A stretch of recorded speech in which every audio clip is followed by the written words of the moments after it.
Yes, sir. We are live. Okay. How many students are there totally? There's one student, Gopal Ghosh. Okay. So welcome all of you to the live session. This is the second of the series that we are doing, and this is the last week of your MOOC course. So hopefully I will touch upon with all of you tips for preparing for the exam and just sort of an overhaul of the course.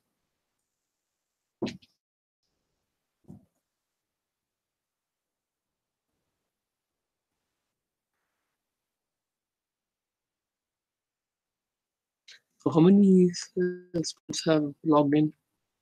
So right now it is just one person who said hello.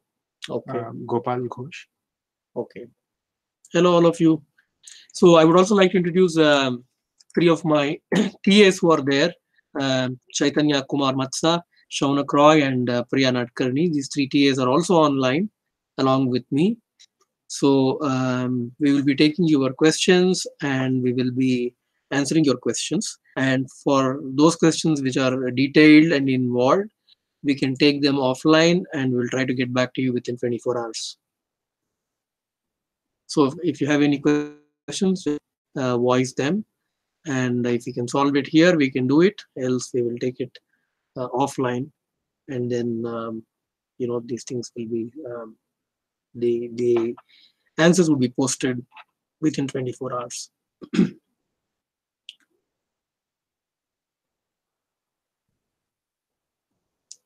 So I think we are coming towards the end of this course. This is the last week.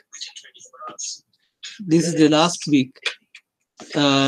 So I think it would be interesting, worth to ponder about the course itself, right? So basically, we started off with the basics of linear algebra with vector spaces, etc., leading to the concept of signal geometry, which is very useful because we can define a signal space and then we can apply geometry on the signal space, and all the classification problems that we can think about, representation of signals, etc., can be very efficiently handled using this idea, particularly the signals within a linear framework. There is a linear vector space.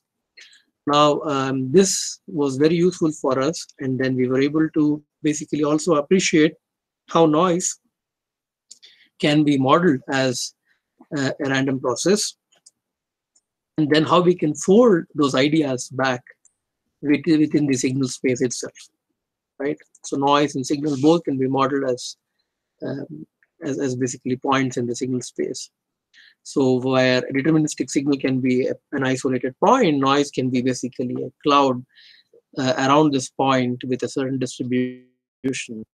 Geometry helps us in many of the problems in signal detection, etc., and useful for communication systems. So, and some of the problems that we talked about and during the problem solving session, particularly on the 4 QAM or 16 QAM, where we discussed this problem, which was basically having a very practical application. Then from there, I think we went on to module 2, where we extensively dealt with multi-rate systems. So we studied the sampling theorem to start with, and then reconstruction, and then the basic operations of decimation, then expansion, and then filtering, various combinations, whether we can downsample first, upsample first, and downsample, how can we interchange, then Nobel identities, polyphase decomposition for reduced order filtering, etc., etc. And from these ideas, we went into the 2-channel quadrature mirror filter bank, discussed alias cancellation effects, the amplitude conditions to mitigate or minimize amplitude distortion, gated or phase distortion, etc. Then we generalized to M-channel filter banks and many applications of these, right? And then we went to the notion of wavelet transformation, why we want to use wavelets, basically to bring in multi-resolution analysis, which is not the standard way the Fourier transform works, right? Bring in non-uniform resolution and attuned to the way we perceive natural speech. So we saw this the theory of wavelets unfold through a sequence of lectures, and I'm sure you would have done your homework exercises on wavelet expansion, then nulling out certain spikes, etc., etc. Which I mean, basically, once you do this decomposition, you can partition the signal into different subspaces, and you can null out an entire subspace. That's the whole idea, and then you can add, you can reconstruct back by adding the signals that are residing in the rest of the subspaces, right? And it's a very important, very powerful idea. Space. That's the whole idea, and then you can add, you can reconstruct. And then the other notion was convergence. We dealt into the mathematical subtleties of continuity, convergence of functions, and then we saw how this can be applied to the Fourier series. And particularly, we can't just take Fourier series for granted, because there are a lot of questions. If we have discontinuous functions or maybe finite number of discontinuities, can we get a good approximation? And because sine and cosine are basically periodic signals, they are continuous signals. And how can you represent a discontinuous, possibly having finite number of discontinuities in the signal using continuous functions? And these are the questions which have some dealt into these within a series of lectures in the which were covered in modules, I think 70, module 70 series, I think 70 series, 60, 70 series, 68, 67, 68, so on. And I think if you followed all the lecture notes, you should appreciate all the subtle ideas behind mathematical analysis as applied to signal processing. And then we looked at a data-dependent transformation, which is the KL transform, Loewe transform. I think this is the last. I think you're doing probably some exercises now. So this is a data-dependent transform because you do the decomposition based upon eigenfilters. So that's the whole idea. So unlike Fourier transform or wavelet, which is data independent, in KL it is data dependent. This is a very important deviation. So and it's a linear transformation. It's data dependent, and basically your eigen decomposition can give you the KL transformation of your data. And then again, the whole idea towards compression, what components to retain, what to null out, that depends upon how much of energy is contained in each of these eigenfilters, and then basically you can reconstruct the signal back to the level of accuracy that you need.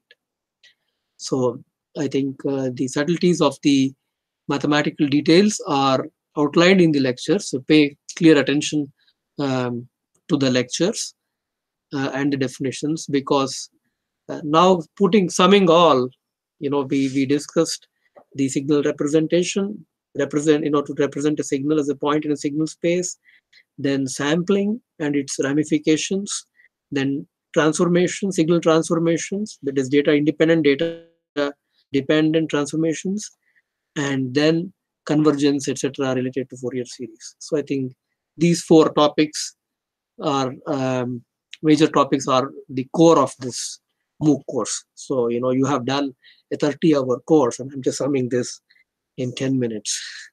So this is what it is. But again, as people say, the devil is in the details. You have to go through every bit of the lecture modules if you have to get the grasp of the concepts. I urge you to do that again before your exams. Go through all the lecture modules, go through all the homework exercises and the solutions, and make sure that you have thoroughly understood the concept. And if wherever you made mistakes, that has been reflected in your homework scores that are 0 or 0.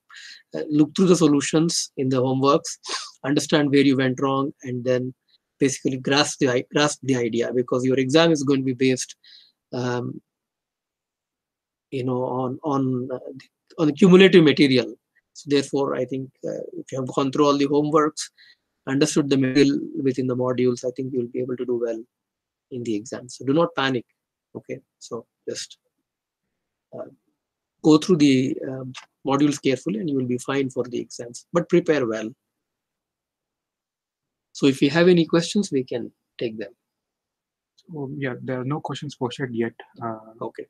So yeah, I have one question. So we have studied Fourier series and let's say approximation and how it converges to the actual functions at points of discontinuities and continuities. So I mean, where do we practically use these Fourier series? Is there any practical application?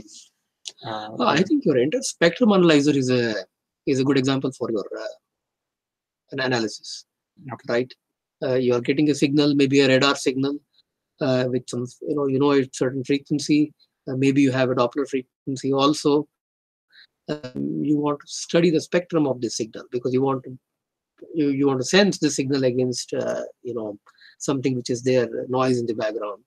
So your spectrum analyzer, whether it's tectonic based or whichever is your favorite spectrum analyzer, that is based upon this analysis, Fourier analysis. So this is one very practical application.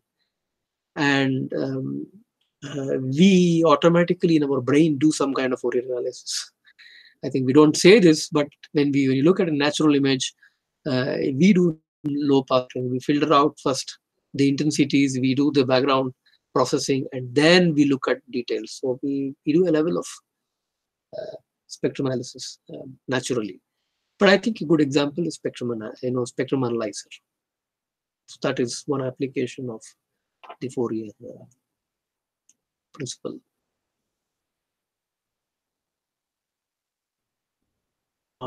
Sonar signals if you want to analyze, radar signals that you want to analyze, any signal that you want to analyze. The first thing is you basically look at the frequency spectrum and then figure out what the frequencies are. And depending upon the amplitude, you make your decisions based on those. Okay, so is there any other way? I mean, for example, if we want to send a signal, I mean, can we use it for some kind of pulse shaping as well? So if we want to limit the yes, absolutely. That's also another application where you want to study what kind of channel you want to shape the pulse to, because if you're shaping the pulse tuned to that channel, you're maximizing things, right? So therefore, I think to figure out how to shape the pulse, how good it is, you have to know the frequency response of the channel. So therefore, that's another application for channel characterization and pulse shaping that you can use. So people use this in, you have this raised cosine signal and some of these other shapes, signal shapes. One can do that. But again, how good the signal is to get this feel in whatever it is in time domain, you may not be able to analyze. So that you get into the frequency domain and say how good the signal is, because you can figure out what frequencies it contains. This time sequence contains what kind of frequencies, and for that you need the Fourier analysis tool. And you study the properties of signal in that domain and then come back.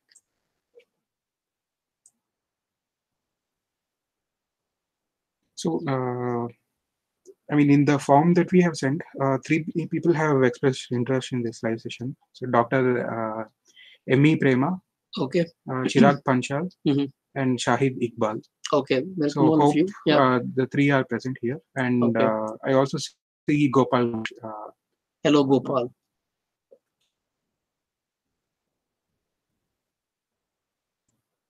Are you? This is okay. Yeah.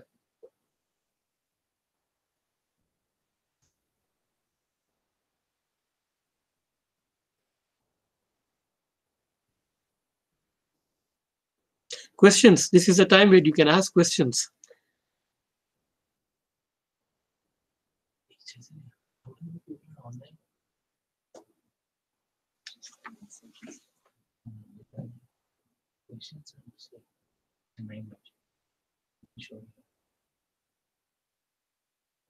Now, out of these 4, how many are taking the course for examination, etc.?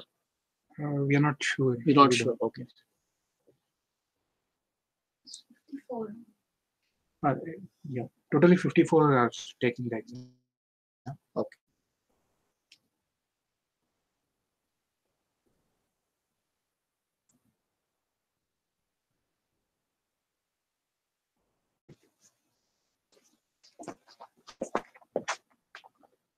How many people showing stream here? 10 viewers. Mine shows 5 viewers. How is it? I'm watching.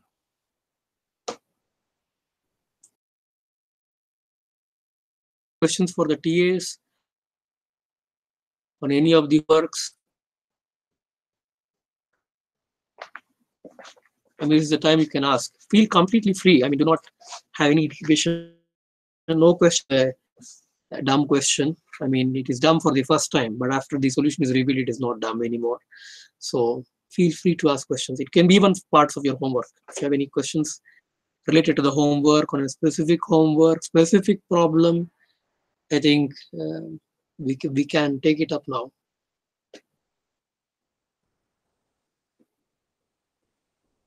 And you guys have the homework sets, right, on your computers. So in case.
There is one mistake. That actually.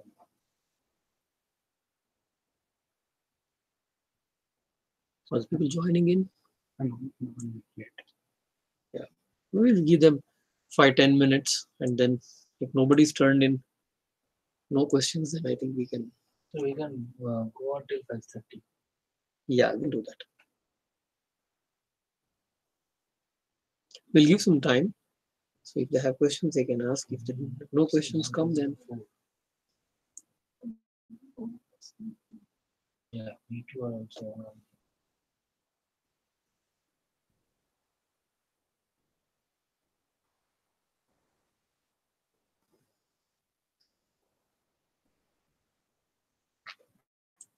So also, I mean, here I see a large part of this course is representing the signals using various bases. So we started with signal spaces, then wavelets is also falls under the same category, and then Fourier series as well. I mean, are there any other? I mean, all of these bases, except for wavelets, we chose our basis, which is a different one. But all others are based on sine and cosine. So essentially, we are looking at time and frequency. So do we also look at some other properties of the signal? So one is here, a time domain signal can be represented as a frequency domain signal. But can we have some other property of the signal? The wavelet, for example, right, is a non-frequency term. There are chirplets, there are wedgelets, all kinds of objects that you can choose as a basis. Right? It depends upon what is you can represent the signal basically as an approximation, endow it with certain properties. But how good that property is, the frequency domain analysis can give us a tool. And so far, it's just been time and frequency. These are the two principal domains. So even if you're going in the wavelet domain, to figure out how good it is in the wavelet domain, you have to do the frequency domain analysis of the wavelet domain signal. That will give you an idea to relate everything together on the same plate. So you have Fourier signal, you do the Fourier transform, that is spectral analysis, you figure out how good it is, right? Then you do the wavelet and wavelet domain. But how good it is in the wavelet domain to get that objective, you have to again do a spectral analysis in the wavelet domain. That will give you an idea. So I think this is the basic principle how signal representation is done. And what sort of signal coordinates you choose. Sometimes you may choose different statistics of the signal and choose them as your signal dimensions. It's just left to the engineering application, how we find what to be relevant. Okay. Yeah, we are still waiting for students to post questions. Okay. Yeah, either they have understood everything or they're hesitant to ask questions. Or people watching now, so only 6 are watching. including us. Okay. Yeah, I think this is probably a general exam time. Could be the case. Busy. Could be the case. We will sit for another 10 more minutes, and if there are no questions, we can end it early, and we can post them to send the questions offline, so that these questions can be collected, and we can get back to them with remarks. So Abhyadeep has a question. He's Okay. an RF engineer and he's working on 4G technology. Okay. So he will post a question. Sure.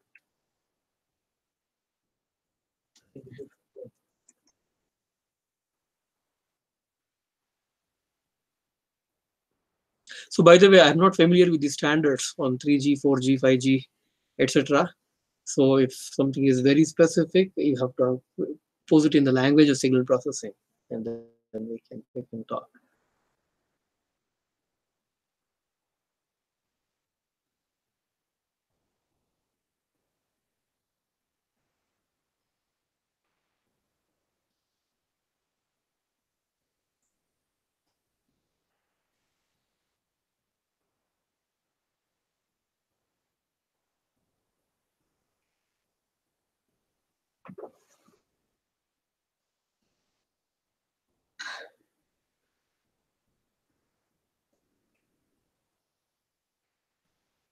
So his question is this: what difference does a signal make when it radiates from E node B with all in one carriers? So I think, yeah, we probably require some more explanation on what this E node B is and what do you mean by everything going in one carrier? Yeah, I think it can be very specific to a standard that he's asking, which can you go into slightly into the technical details, and it'll become clear.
Abhijit, can you be a little more specific in your question?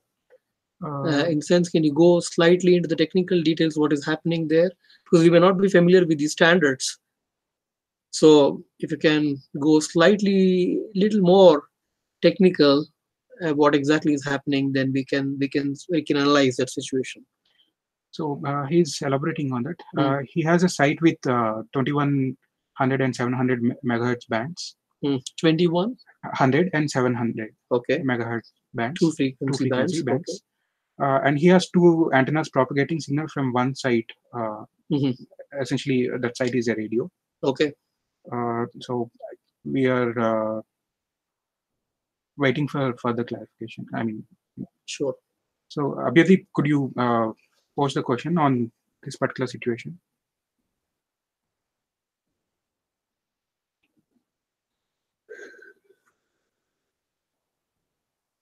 So it's a single antenna which is combining these two signals and sending them out. There are two separate antennas. Okay. E ultra node B also known evolved node B. Experiment in E ultra.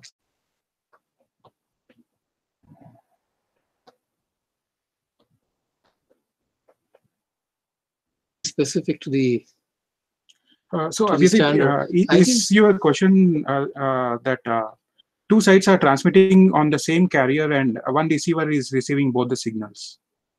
Is that what you meant? It's a broadcast question.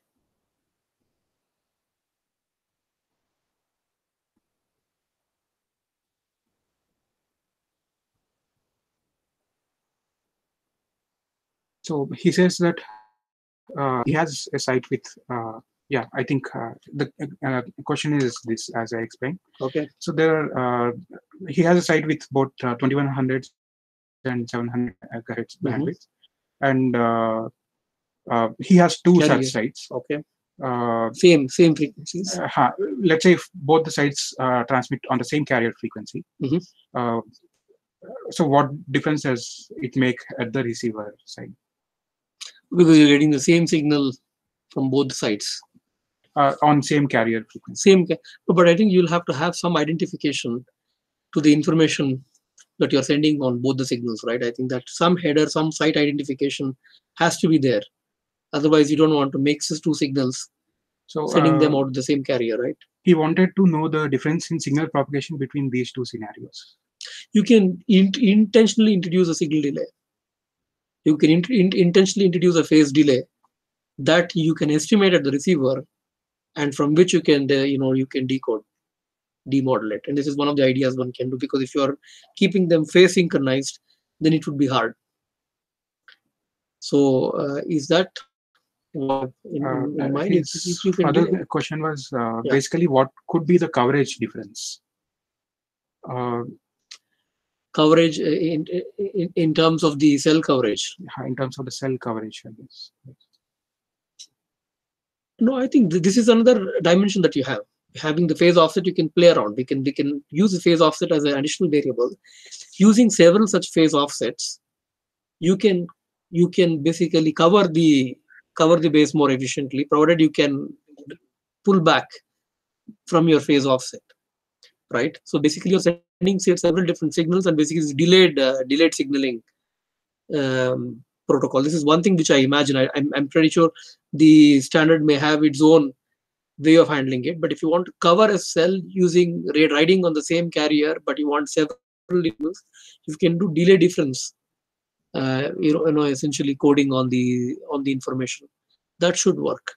But as you know, that as long as your phase estimation is appropriate and not marred by random effects, you can as long as you can create a known phase difference and estimate this phase difference at the receiver, you can simultaneously demodulate and decode the information from the two carriers. That is one solution I can think at the top of my head, right? So this is possible, provided your phase doesn't wrap back.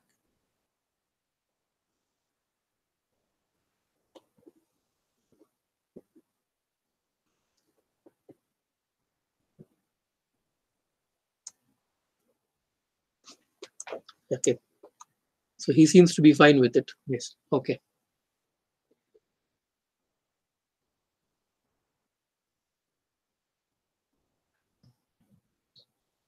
Okay, it was a good question, Abhyadeep. Thank you. It made us think on the spot. But I think implementing this would be interesting and challenging. I'm sure there are a lot of engineering technical details here. So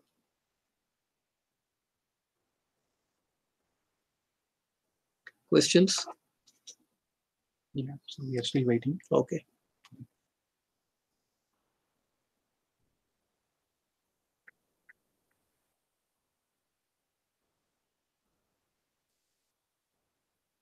That is good.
Any more questions?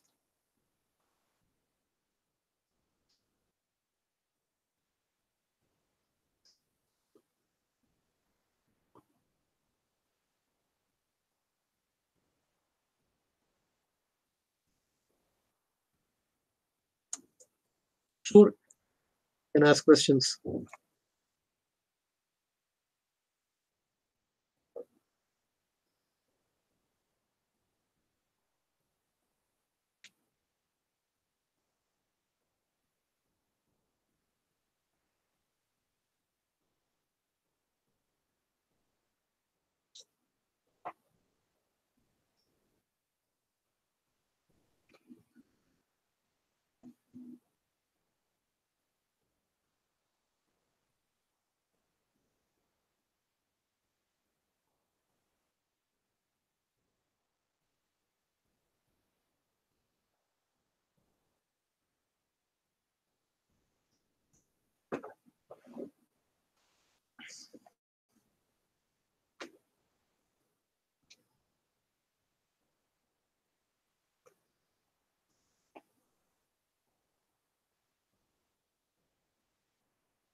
So his question is, frequency is inversely proportional to wavelength. Okay.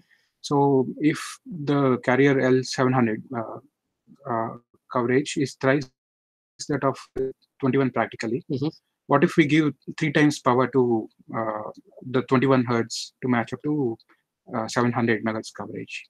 Is that practically possible? You want to give 3 times more power to the power allocation. I think the square of frequency, so it should probably be 9 times. Yes. But yeah, is that practically? No, I think the power allocation should depend upon the. I think you have a certain channel in the channel response in the between the transmitter and the receiver. There is a certain channel response, right? So you allocate your response depending upon the channel behavior. So I would say, you have to do some kind of water pouring type of idea, right? I mean, given the shaping of the spectrum, right, the shaping of the channel, your allocation of power should be based upon that optimally. So I think proportional to the bandwidth. That would be when we are transmitting the same data over 2 bandwidths, right? Correct. But if we are transmitting the entire bandwidth on a particular carrier frequency, so I think right. I mean, he's saying just straightforward. I mean, basically, if you say inverse in proportion to f square. Yes. So therefore, is it practical to triple that? Right. I mean, that means if you're allocating more power, I mean, then also from information theoretic perspective, right? That means that particular channel has to be, it also has to depend upon the noise flow or noise properties across both of these two particular channels. I think I would do that study first and then allocate the power rather than just pump saying it is 3 times that. Right, because the noise, I mean, so therefore I have to look at the noise properties across both of these bands essentially, and then weigh the power appropriately according to f square. So the approach is problem. So it is more on SNR conditions. Yes, rather SNR than, conditions rather than just boost the power like that. So also boosting power, it could also introduce non-linearities, right? Some of the I mean, hardware. Particularly if you have interfering signals and you square them, I think it brings in non-linearities, and that has to be done by interference cancellation and the receiver. So that is, I think, a standard technique which people do. But before you allocate power at the transmitter, I would first study the SNR properties of the channel and then allocate the power based on that. Okay. So what it means is if there is low noise in a particular carrier, Right. even with the low power transmission, yes, exactly, actually be able to. Yes. If that is your objective, to maximize your transmission rate.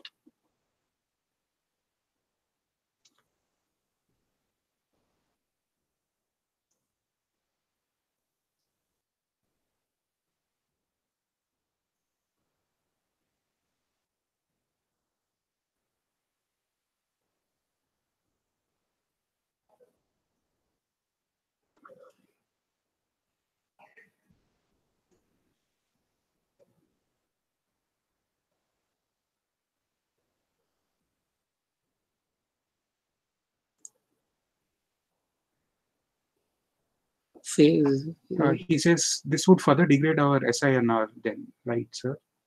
It should actually improve, right? If we boost the power. Exactly. Power should, as long as you keep the interference noise ratio the same, you boost the say, transmit power, it should increase the SINR. Okay.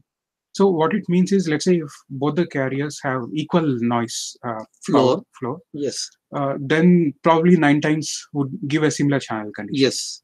But let's say if the noise channel is actually lower, right, we probably don't need to boost 9 times. Yes, it could be just some 5 or 6 Exactly. times, depending on the noise level. Yes.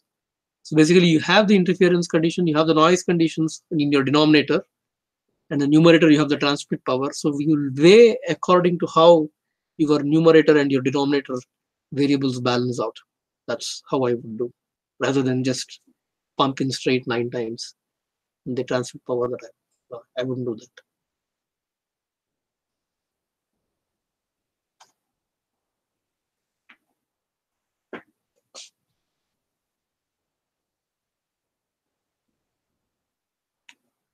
Does this answer your question, Abhyadeep?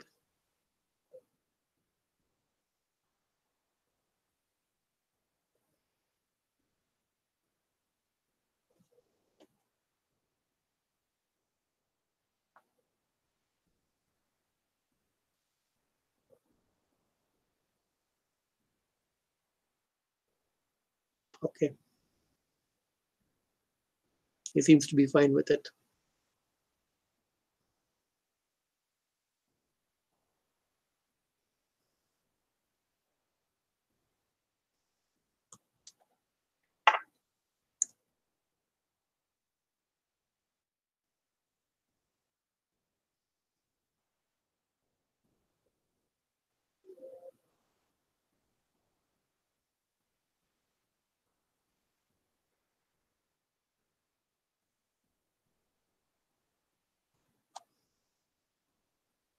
So we have 20 minutes more.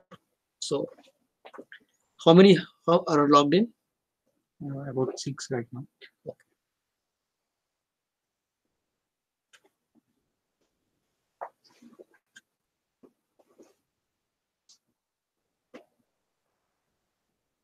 We had 23 last time, right? I think 20 plus last time. It's even notified, right? In the computer notified. Announcement was made. Probably their exams.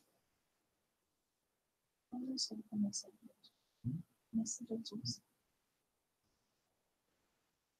exam campaign.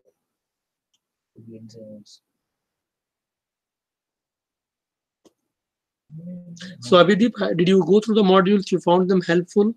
Just for our feedback here, since there are 6 people, I think I can ask you this question from this side. Have you are one of the registrants, I suppose. Have you registered for the exam as well? Have you gone through all the modules and did you find them useful? And if so, please share your thoughts. And as again, your comments and feedback on the lecture modules would be very useful for us.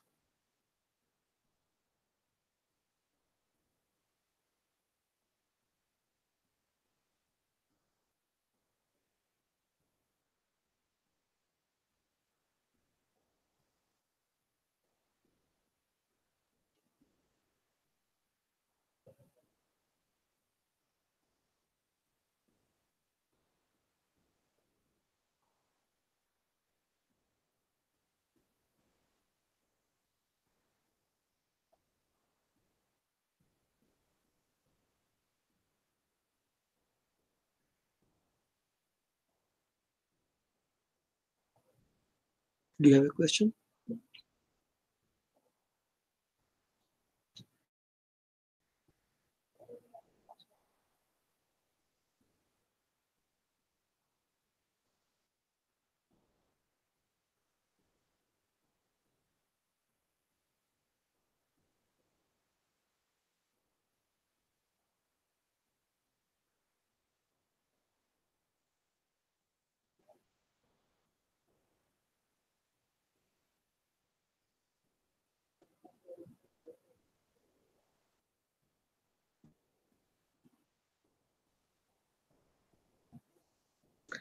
Do we give about 5 minutes more?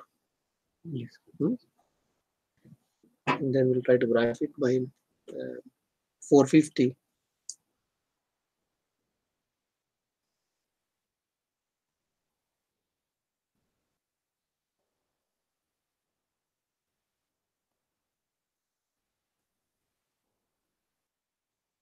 But if there are any people logging in late, I think we can give them the benefit of doubt. But if we see that it is DC, the 6 people and people have asked questions, then I think we can stop it early.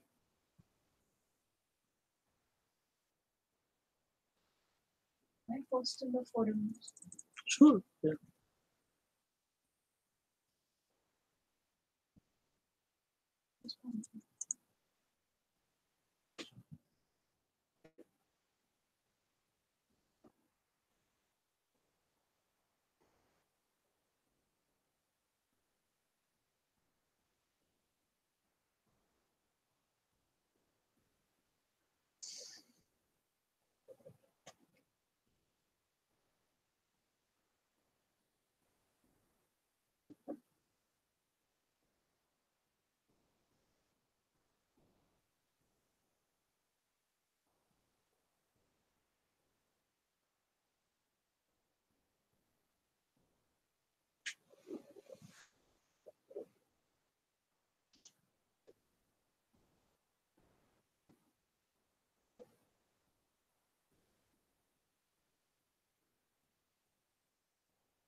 It could be also the exam week for many students. That's at least it's there. It could be for other institutes. That's why we are seeing them less. But people in the industry, people who are registrants from the industry, they can post.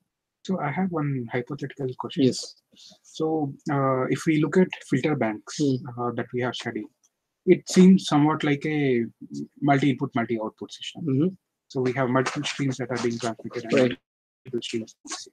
So based on that, let's say I have a particular signal transmitted on a particular carrier frequency. And what I want to do is I want to have 2 receiver antennas, both operating at half the sample rate.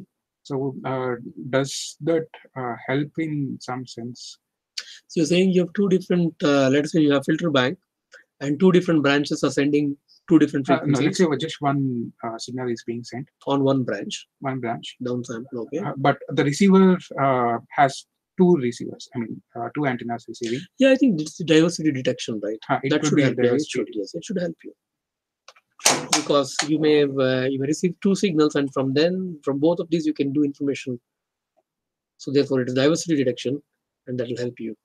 That will help you get your there is small difference that I see with respect to the diversity detection. So diversity detection, as I understand, we actually receive the signal at the same sampling rate as the transmission. Correct. It is happening. But let's say here the two streams, they operate at half the transmission rate. Doesn't matter as long as the information is contained. Okay. But though you have down decimated, if you are, as long as your information is contained within subject to your rate constraints, then you are fine with it. Okay. That's the most important thing.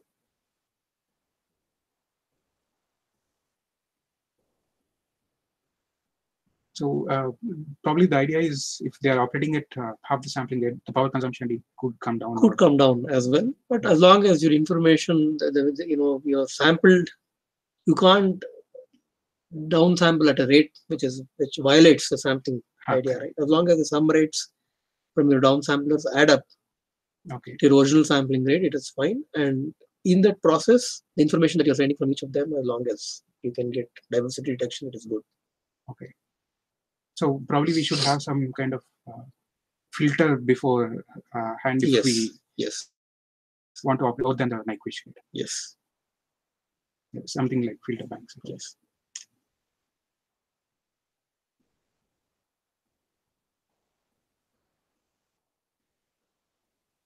Yeah, I think we have a couple of minutes. If nobody is posting any question, I think we can just wrap it up.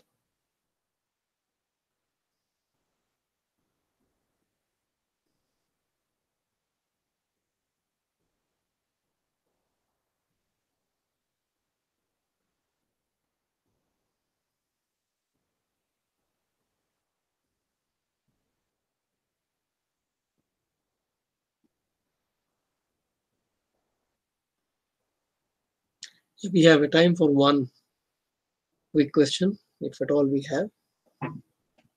And then we'll try to wrap this session up because of lack of participants.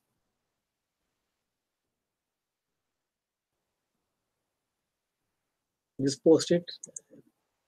Then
no questions? No. Okay. So it looks like we are but those of you who may be listening to these discussions later on, wish you good luck. Hope you enjoyed the course. Please provide your feedback, give your likes and comments on the YouTube portal. This will be very useful for us for our next steps, right? And if you have any questions for this week, you can ask, you can post them, and then we'll be very happy to answer your queries. And wish you good luck for the exam season, and also wish you all the best for your other endeavors, and hope this course was useful to you for your knowledge base. Okay, we can stop this.